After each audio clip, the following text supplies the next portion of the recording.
Well, good morning, everybody. I greet you all as relatives. My name is Melissa Nelson, and I am so honored to be here. And I want to share some of the words that come before all else. I acknowledge the sun, even though he's hiding behind the clouds. I acknowledge the beautiful rains blessing us today. I acknowledge the first peoples of this land, the many proud, amazing nations of this area, the lands and waters. And I want to thank the organizers, Charlotte, Susan, all the people who worked so hard putting together this very special event. And it's true, I've been trying to get here for a decade, so I'm very honored to finally be here and really appreciate the symposium and the work of the American Indian Studies Department of UW and all the wonderful Indigenous scholars and activists of this area. So Chimagwich.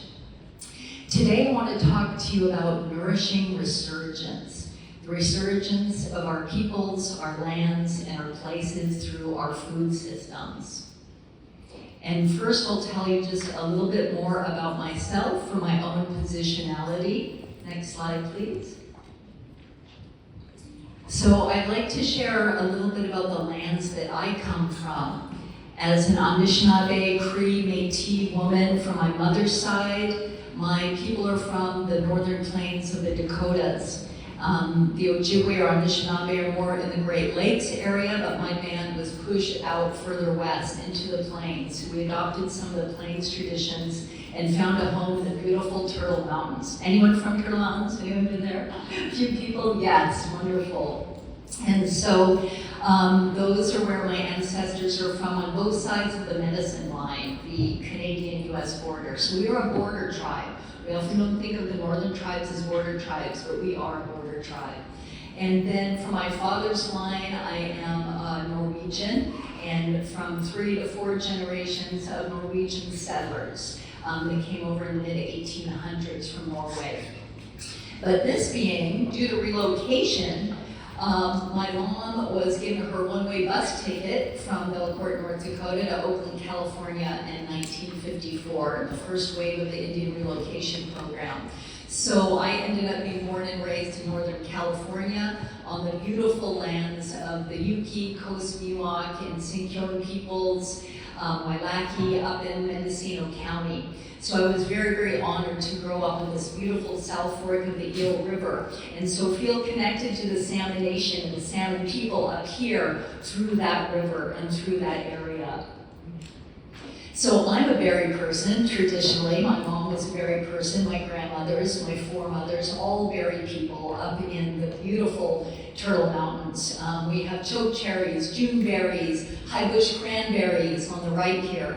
In fact, another name for our band, the Turtle Mountain Band, before we became the Turtle Mountain Band, were the Pembina Band in the Red River Valley. And Pembina is one of our words for high bush cranberry. So we are cranberry people. And then when I met all of the wonderful Pomo and Wailaki and Yuki people of Northern California, also incredible berry people. So I'm a person of the berries, love my berries. And we need to bring back all of our berries that are often considered, a weed, something not essential. So again, just a few images and pictures of our wonderful chief, Little Shell of the Turtle Mountains, also the Little Shell Band in Montana that was recently recognized. And being a mixed race woman from my mom and dad, really navigating both worlds, multiple worlds, like many of us do so much. And in fact, on my Métis side in Canada, as we know, the Métis people are actually recognized as Indigenous peoples, mixed European and Native, usually for Cree and French. So I honor all my ancestors and pray that they're with me today and pray that my words are good and true and have some value to the good work that you do. And I'm here to listen and learn as much to share about the work I do. I also want to share the more than human relatives that I come from. I am a proud member of the Lynx clan and connected to the northern cat, the wild cat of the forest. Also, again, as a Northern Plains person, my great-great-grandfathers were buffalo hunters in the Turtle Mountains and on that medicine line. So we have a very strong relationship to the buffalo as our medicine. And I'm so glad we're getting some today, thank you. And also through my name, Kunsigawawik, I'm related to the Bear clan and the Bear relatives. So they are all joining us today, and my clans greet your clans, and hope that we can do some more singing and dancing together. And even though I come from those rich traditions, like I said, I was raised really as a mixed-race settler on Native California Indian lands. And so I grew up on that beautiful lost coast, it's called. It's not lost, it's very found. It's the ancestral lands of the Sinkyone people. And if you don't know, the Intertribal Sinkyone Wilderness Council was one of the first private native land trusts created in the United States back in the 80s. Simultaneously, though, some of your people, Charlotte, up at New Chandol, the first tribal park on Muir's Island, up in Tofino area with the New Chandol Nation, was also creating a tribal park, also in the mid-80s. So that's really when this independent land back movement, really took hold, and we started utilizing some of the tools of conservation and environmentalism for our purposes. Next slide, please. So as I mentioned, we in Mendocino County, actually been going down into where I currently am in Coast Miwok area, just north of the Golden Gate Bridge. We are at the beginning of Salmon Nation. We are part of the Pacific temperate rainforest. So I really identify with this ecoregion and this bioregion, even though my ancestral heritage is more from the prairie. And so I grew up eating coho salmon out of the Yale River, gathering abalone on the coast with local folks, eating the seaweeds, and I see we got some seaweed there. So I'm so grateful to the first peoples of the West Coast for, despite such great odds, keeping together such amazing food traditions, such abundance that you didn't have to be farmers, right? The oceans, the rivers, the forests provided so much food. And so I've been very lucky to benefit from that and try to be a good neighbor and a good settler to the West Coast peoples. Next slide, please. And another place I come from is this organization, the Cultural Conservancy. We are a Native-led Indigenous rights organization that was founded in 1985. So we've been around for a while. I became their first Native American executive director in 1993, 30 years ago today.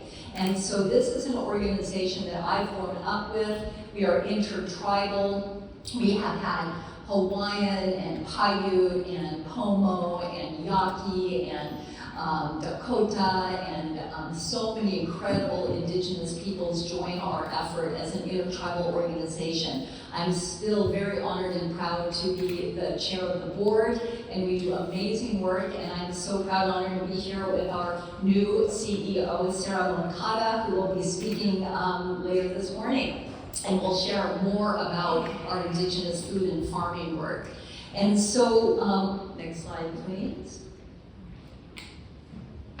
These are some of the incredible strategic values of our organization. And when we had to do it, when we started to grow, we were a small volunteer grassroots organization. Bernadette Zambrano's here. She remembers back in the day in the Bay Area doing small grassroots projects with food and land and tending the wild, and there wasn't a lot of support for it.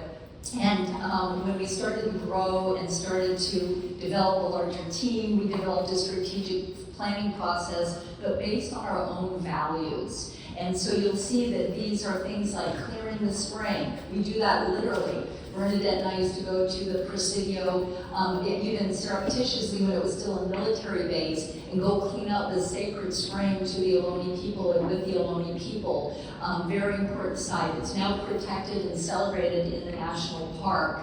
Nourishing the soil, always returning nutrients to the soil with compost and fire management and cultural burning. Mending the circle, we know we need to mend the circle. with our women, with our youth, with our elders, with all of our community. This 500 years of colonization has done a number on all of us, and we are in a process of recovery and restoration and resurgence from that. So we are always mending the circle.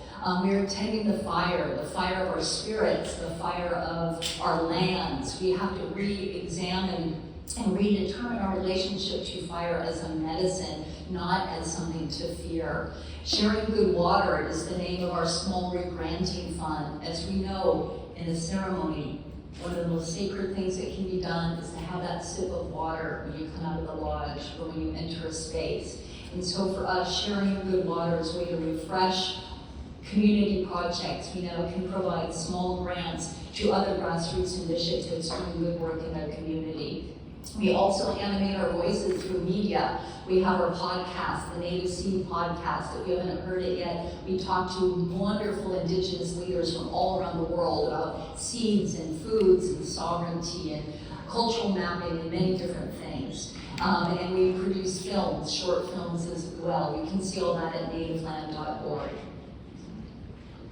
And so embedded within our mission that has really become my personal and professional work, both in the nonprofit world, in higher education, in my own community activism, and now in philanthropy. I am deeply committed to Indigenous rights, and that means honoring our ancestral lands, honoring Indigenous cultures, and honoring our traditional knowledge systems. This is a beautiful image by the wonderful Jackie Fawn. Many of you have probably seen her artwork around, honoring two California Indian basket weavers, the late Kathy Wallace, Virat Kaluk, Hupa tribal member, one of the founders of the California Indian Basket Weavers Association, and Diana Almendarez, who is still teaching and doing incredible work in the Sacramento Valley, really teaching a lot of land trusts and the Forest Service and others how to carefully manage the land from an Indigenous worldview. And so the topic of this talk is how do we nourish resurgence? We have to nourish this movement to restore, decolonize, revitalize. But when we do it, it's also nourishing to us. So it is a reciprocal process. And when we work hard for our lands and community, it works hard for us. And so nourishing resurgence has that double meaning, that we have to keep feeding it as it feeds us. And this movement is about land back. We know finally we have a movement for land back. I never thought I would see that. You know, when we talked about returning native lands to native hands 30, 50 years ago, our foremothers and forefathers, it was met with blank stares or disgust or, being shut down. And today, finally, we have a public conversation. We have a national conversation about land back. We have the White House of the United States government talking about honoring Indigenous traditional ecological knowledge. I'm going back to Washington, D.C. in June to meet with the Department of Interior to actually look at how to include traditional ecological knowledge in federal land management policies. I never thought I would see this day, and it's a really good day that we need to share the So for me, this resurgent movement is about our land back, it's about land repatriation. The Sigorate Land Trust is a wonderful Indigenous women-led nonprofit in Oakland. I'm honored to be a founding board member of that group that's doing all kinds of innovative land repatriation work in the urban context. And of course, that's deeply tied to our food sovereignty. We cannot grow or gather or harvest our foods without our lands. So land back is essential to resurgence. There is also cultural resurgence with our languages, our stories, our songs, our artifacts. That's all part of this as well. We need to continue to decolonize our diet. I know I drink too many lattes, right? And so it's important to continuously incorporate traditional foods into our daily diets and decolonize our taste buds and our bodies. This is also really tied to ultimately restoring native health. In Anishinaabe, we would say, no bimadaziwen. No bimadaziwen. We need to restore the good life for all of us, right? The good life for our relatives, for our children, for our future generations. And so for us, that is our cultural and planetary health, is our Mending. And each nation within our own language, Bojon, the beauty way of the Dene, Navajo, every language has our own concepts of what it means to restore our own health and well-being. This is also, of course, deeply tied to our tribal sovereignty and self-determination, that everyone needs to self-determine what that health looks like for them, what land back looks like for them, what kind of foods, what kind of cuisine. And that's challenging sometimes with our intertribal organization, and I'm sure Sarah will talk a little bit about that. When you have a Anishinaabe, and a Yaqui, and a Dene, and a Pomo, which foods are we going to focus on? Which seeds are we going to plant? And those are some of the fun decisions that Sarah will talk about, and I will as well. But we all know, no matter how diverse our systems are, food is medicine. Yes. Next slide. And so food is medicine because it ties us to our most primal, ancient, ceremonial values, ethics, and beliefs.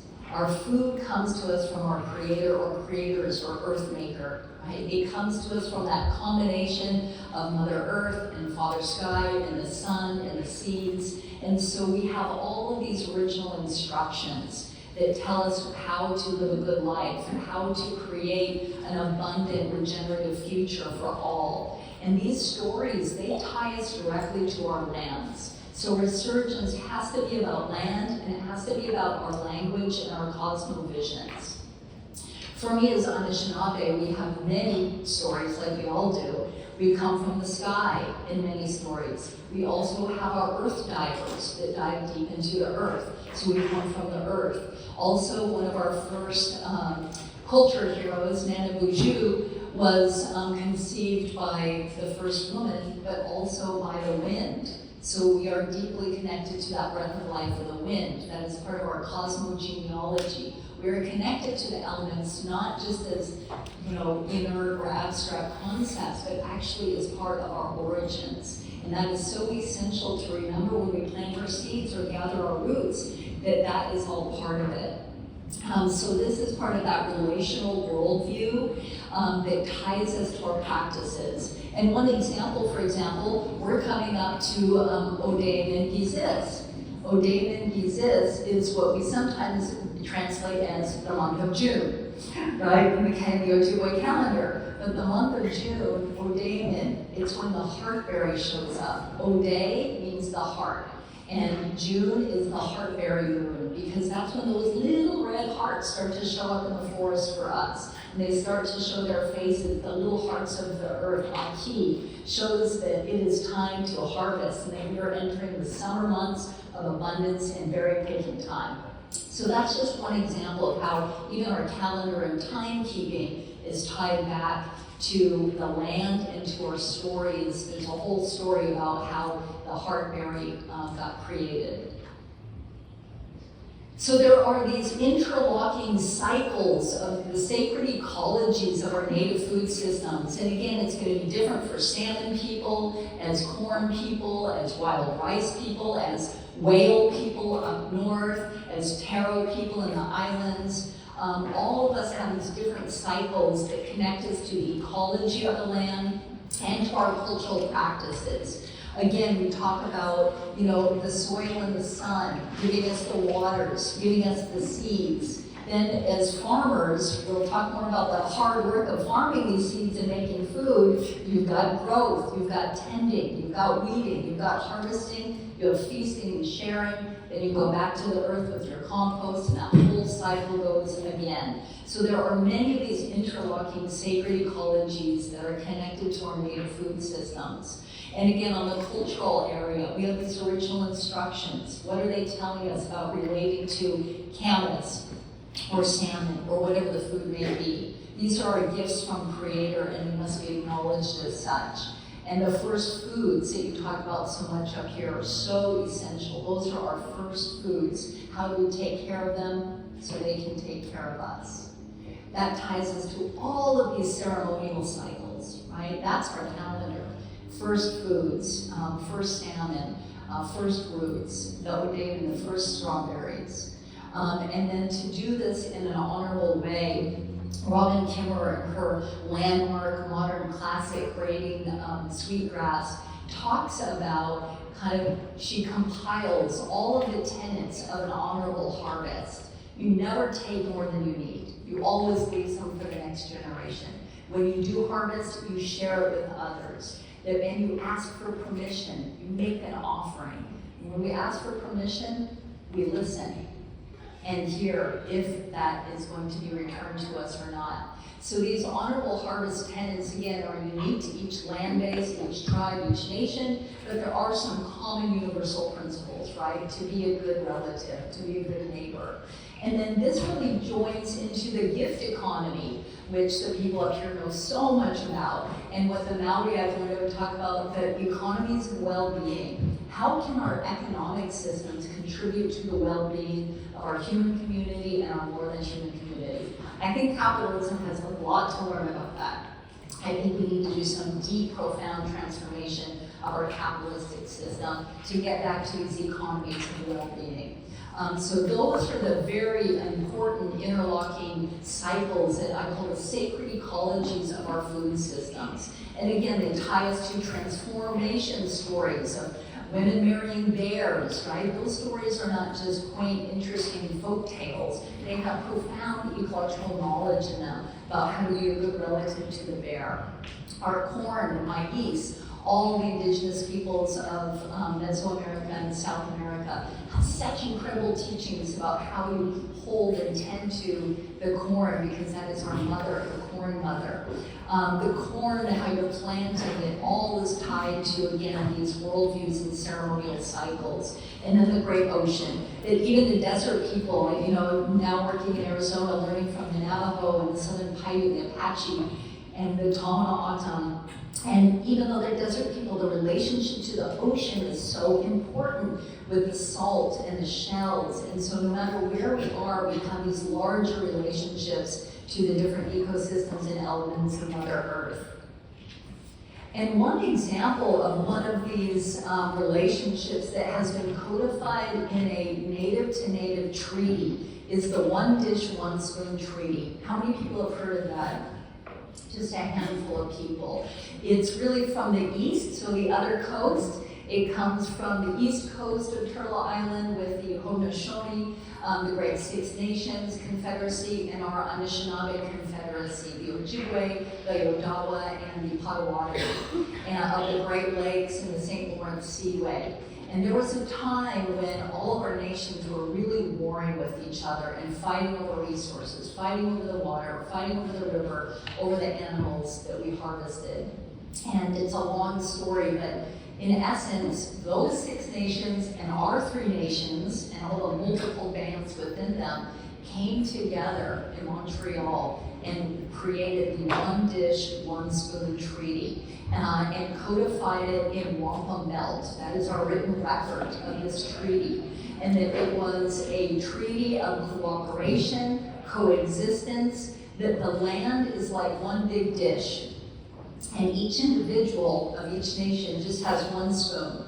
And we know as kids, right, when we see our kids trying to fight over something in a bowl, I'll try to get it, no, that's mine, no, that's mine. This was to take your turn, to practice patience, restraint, so that I would take my spoon and the next person would take their spoon. And this treaty goes back pre-colonial. It was not, people say, oh, it was influenced by the Dutch or the British or no. This goes way, way back.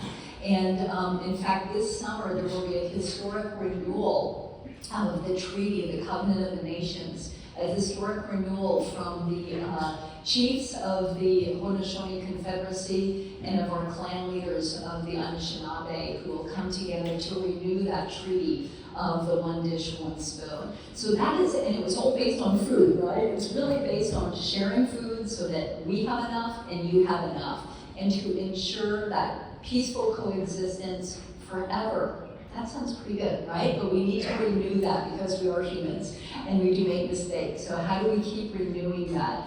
Very exciting example. And I'm sure there's tons of examples of similar treaties. Charlotte here, the West Coast, Salmon treaties, yeah.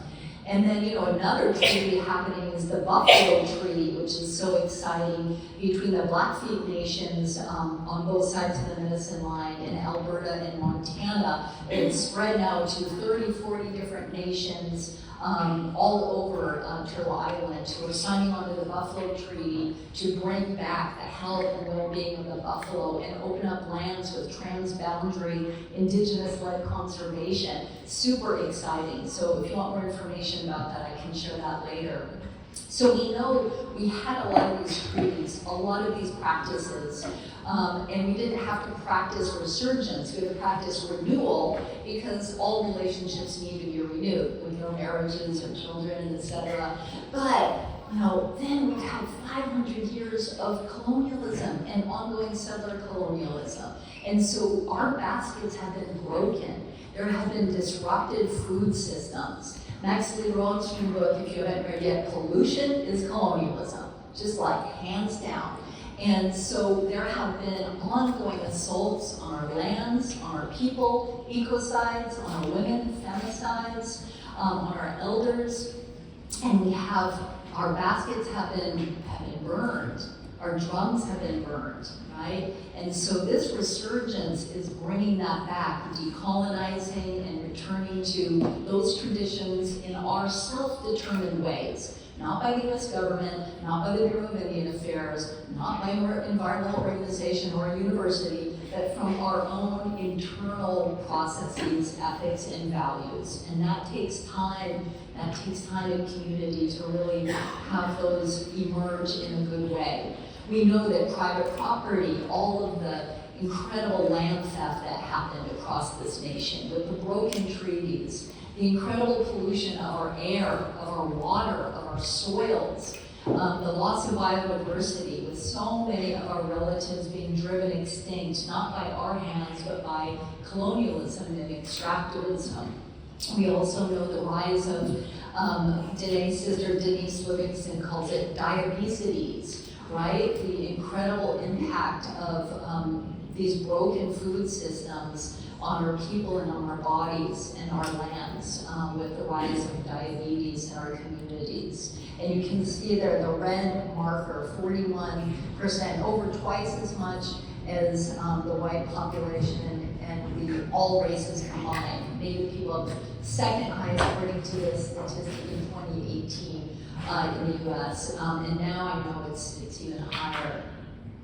So we've had a lot of challenges, and we have ongoing challenges, right?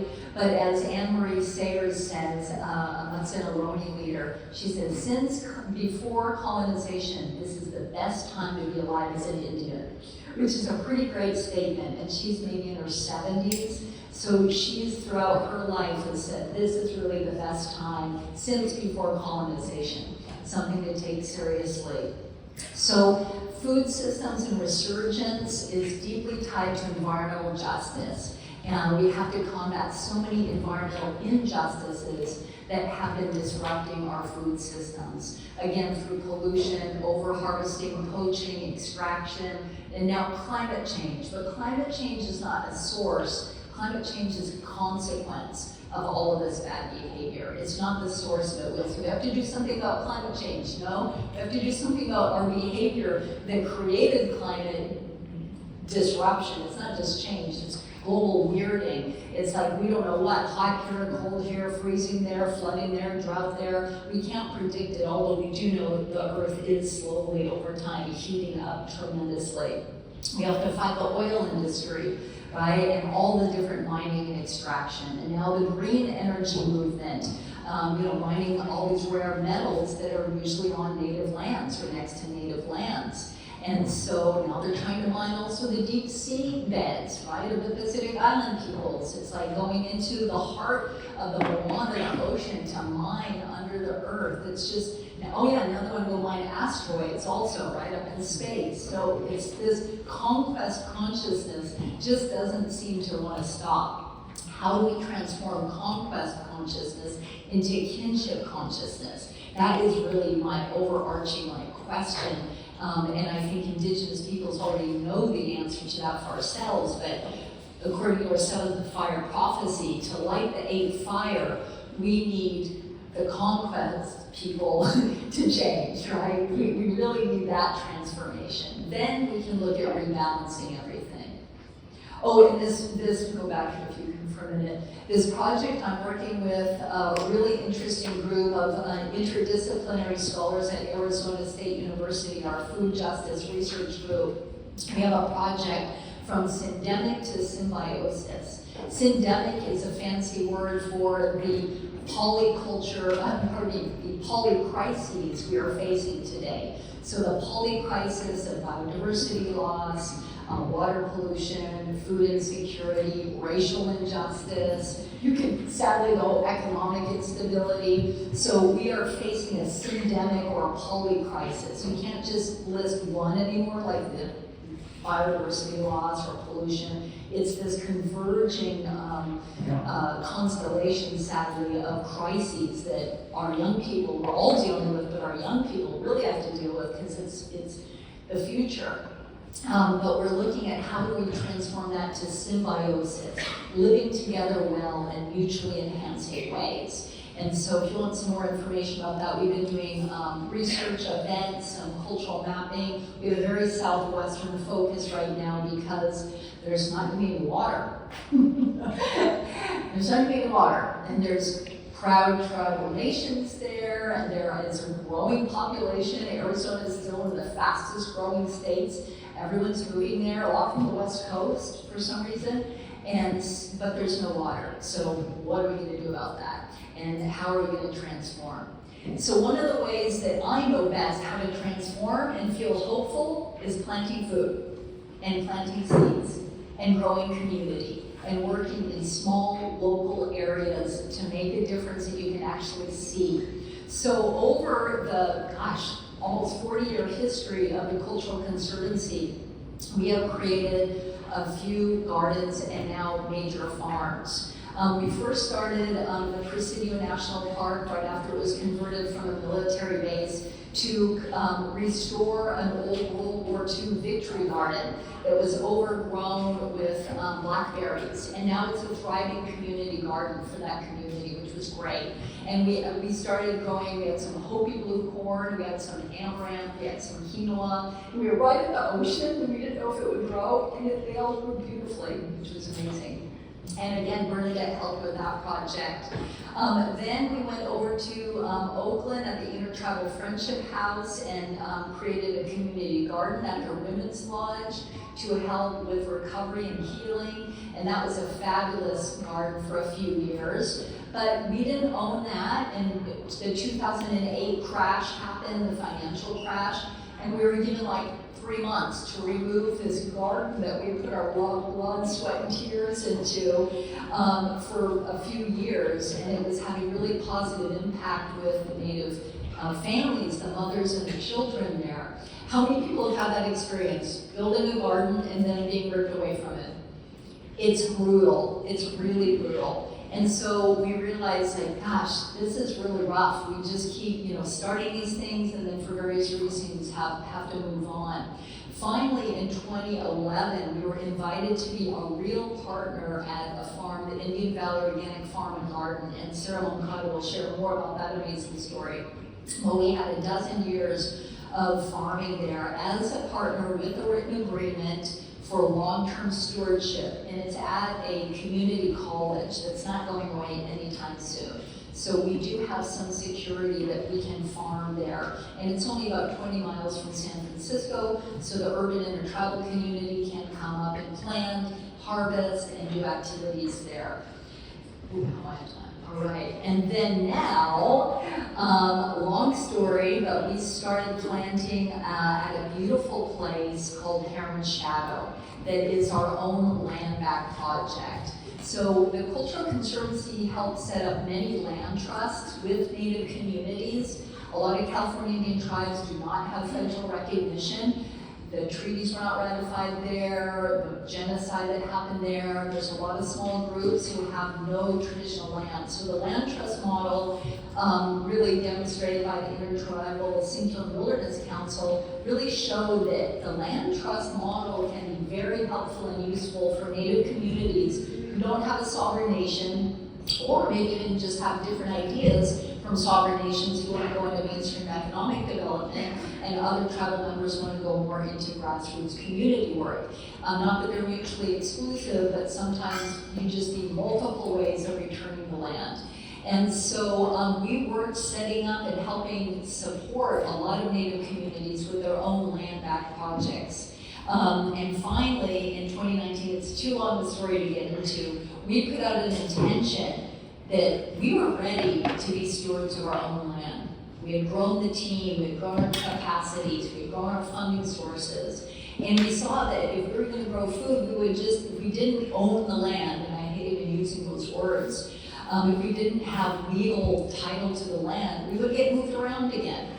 And so, long story, we put out an intention, and it came right back to us. And we can tell more about that, the nuts and bolts of that. Sarah Moncada will share more about that in her talk. But it took about 3 years of negotiating with the landowner and lots of lawyers and the local tribe, and to finally secure this land where we're growing incredible food. And so we wanted to plant seeds, but whose seeds? At that time, we were working with a young Seneca woman, Kaylina Bray, who came from Cattaraugus in upstate New York and came from a long line of Iroquois white corn farmers. Now, I first heard about Iroquois white corn probably 20-something years ago from John Mohawk, the late Seneca scholar John Mohawk, who was also a farmer. So I knew that the Iroquois white corn was like a really good seed, a really strong seed, a resurgent seed. And so through the Bray family, we started growing Seneca white corn. Because again, the Coast Miwok people didn't have to grow corn, right? They had acorn. They had lots of acorn, they had bay nuts, they had hazelnuts, right? They had things that just grew wild, they didn't have to farm. But with their permission, they said, yeah, we need to get into farming now because our wild resources are tied up in parks or they are poisoned, people spray stuff on them, we don't have access to them. There's things like sudden oak death, which have impacted the acorn populations, etc. So we started being part of the intertribal native food movement in Turtle Island and actually internationally with the slow food movement.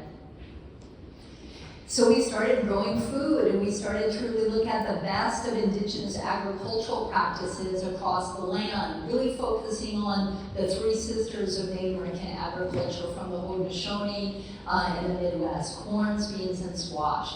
But we have many different varieties of squash from all over, from the Dakotas, from New Mexico, Taos Blue Hubbard, we've got Navajo squashes, we have so many different types of squashes, one of my favorite, and they grow really well. And then beans, we also have a tremendous amount of bean varieties, and we've been really using a lot of the beans from the Southwest because they grow in an arid landscape without a lot of water, and California is getting more and more dry, although it was a great year last year. And so we're growing tepary beans from the Tohono O'odham people, a beautiful, delicious, nutritious, easy to grow bush bean. Also red beans, and oh my gosh, Sarah will talk about the beans hopefully. So many varieties. We have a great seed library that we've been growing now for over a decade, and we're happy to share and exchange seeds. So we've had these different events. Again, we focus on corn. We went back to the root of corn, teosinte, the ancestral corn, which are those little dark nubbins there. Some people say they look like baby teeth. And that is the ancestral corn. If you've ever seen it, it grows about the size of my pinky. And you look at the indigenuity, the indigenous ingenuity of the Oaxacan indigenous ancestors of Mexico, who took this little grass and turned it into the infinite varieties of agrobiodiversity we now have with maíz, with the mother corn, all up and down the Americas. It's just astonishing. It is a true demonstration of native science. Just like the Maui and the Hawaiians and the Pacific navigators navigated our ocean. Just such great examples of native science in operation. So we focus on corn, right now the Iroquois white corn, but we also, when we talk about quapaw, we also had a young quapaw farmer who wanted to repatriate her own red corn from Oklahoma. That's a whole other story. So growing community engagement, putting our hands back in the land, you know, it was a real blessing to get this land in 2019, because we all know what happened in 2020. And to be able to get outside on 8 acres and breathe and put your hands in the soil was so healing. So we were always like, this land is going to be a native healing place. And we're like, it already is a native healing place, because we could get outside, meet together in groups. This is a wonderful photo from our Indian Valley farm, and that's, you know, Robin Kimmerer and Sage LaPena and Roxanne Swinsoul and Kalina Bray, just amazing goddesses in the native food movement. And we were harvesting Iroquois white corn there in 2014. And then this is in 2022, just last year, with some of the first acre of food cultivated at Heron's Shadow. And you're all welcome to join. And again, here's Sarah's talk for even more details about that. Harvest time. I don't know what I like better, planting or harvesting, right? They're both incredible, and they're both two sides of the same coin. And we have been so blessed with great farmers like Lina Harjo and Ben Scheffler, and so many.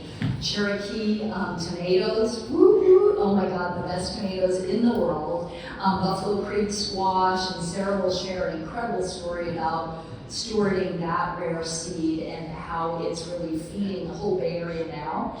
And then the tapari beans, and then amaranth, which is just such a good plant relative to have. Next slide, please. Then cooking and feasting. We have been very, very fortunate to be a part of some of the early NACA, Native American Culinary Association gatherings, and work with classic chefs, Walter Whitewater, Lois Ellen Frank, Brian Yazzie, oh my gosh, Sean Sherman, so many. And now they're like rock stars. We knew them when we were like in the back of a little community center in parking lots, right? Trying to cook with a little Bunsen burner. And now to see these folks who are like literally global rock stars in the culinary cuisine. So being able to cook our own recipes, restore our own cuisines, our own tastes, trade coastal salt here from desert salt, right? And dried fish from Hawaii, and dried fish from up north, and tapari beans from Tohono O'odham, and a squash from the Mandan in North Dakota. And so we have created this amazing library of seeds and recipes too, and cuisine. So we can share more. A lot of those are on the website. And we're very, very happy to be featured, our Native Foodways program and some of the food work and farms we've done in a new great book, hot off the press. I don't even actually think it's out yet, but you can pre-order it. Seed to Plate, Soil to Sky. And that was the tagline of our organization for many years and for our Foodways program. And then we shared that with Dr. Lois Ellen Frank, incredible chef and food photographer and culinary anthropologist, modern plant-based recipes using Native American ingredients. And she focuses on what she calls the magic 7 foods that the Native peoples of the Americas shared with the world, right? Corn, sweet, and squash, we know, tomatoes, chili, and then even chocolate and vanilla, right, are desserts. So it's a wonderful recipe, a book that has recipes, but also a lot of histories and stories from Native peoples about these wonderful foods. And, I've been talking about farming, but I know people up here are mainly foragers and fisher folks. And, my people too were originally more foragers in the Turtle Mountains and up in the Great Lakes, and hunters of moose and caribou and all of that. And I'm very, very happy now to be building relationships with Twyla Casadora and her Apache Diet Project. She was featured in the great film Gather. Some of you may know that film. And she comes and teaches with some of my students and advises many of my Apache students to restore Apache foraging, cuisine, and health practices. And they've been featured quite a bit in Arizona lately. She's an incredible teacher. Yes. And one of our students is doing a great project, the Chichila Apache Counter Mapping Project. I learned from them that they have an acorn in the Apache territory up in the mountains, obviously not in the low desert, And it's the only acorn in the world that you don't have to leach. It doesn't have any tannic acids. You can just eat it right off the tree. It's much smaller than our West Coast acorns. It's kind of tiny, my comparison, sorry. But it's little, but you can just crack off the shell by hand and eat it. It's delicious. I almost think that we're like our hazelnut or something, and it's just so delicious. So she's doing a mapping of the remaining remnant healthy stands of the acorn groves in the Apache territory, but using it, again, all of the traditional ecological knowledge, not so much Western science. That's why she's calling it a counter map. And using a lot of Apache language, so it's also restoring the linguistic diversity, so it's a biocultural restoration project. Next slide. And then back in California, working with the local tribes and our land manager, Redbird, about tending and mending the wild. And again, that's a perfect setup for Sarah's talk about a riparian area that runs into the Russian River where they're doing salmon, coho salmon restoration. But we're doing a lot more with seeds. A lot of Native California folks in our area ate a lot of grass seeds. And we know we need the native bunch grasses, not the exotic annual grasses that often are invasive and take over. So restoring the coastal prairies and the grasslands and the riparian areas is essential for traditional native foods in that area. And then one of my favorite, I grew up with a lot of bay nut, sometimes called pepper nut or California laurel. Beautiful plant I learned about from Kushaya Pomo, the Parrish family, and it was like Pomo chocolate. You can you bake these. How many people have had bay nut? A few people, yeah. Such a delicious food and so nutritious and fairly abundant. Some bumper crop years we've had lately. They're in the avocado family. They look like little baby avocados, but instead of eating the flesh, you eat the nut, the big nut. And in that case, you're happy that's a big nut, whereas in the avocado, you're always like, why is this nut so big? And you roast them up, and then you can grind them into a flour, and then rebake them as cakes. And it's just an incredible flavor, hard to describe.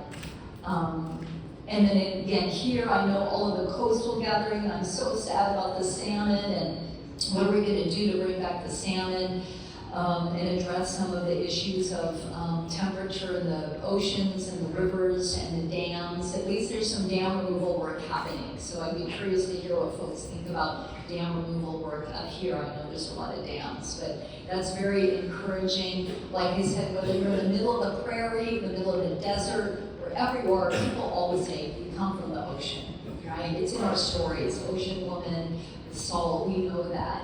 And I love a saying I heard from some Haida folks, when the tide is out, the table is set. And I'm so excited we're gonna eat some seaweed.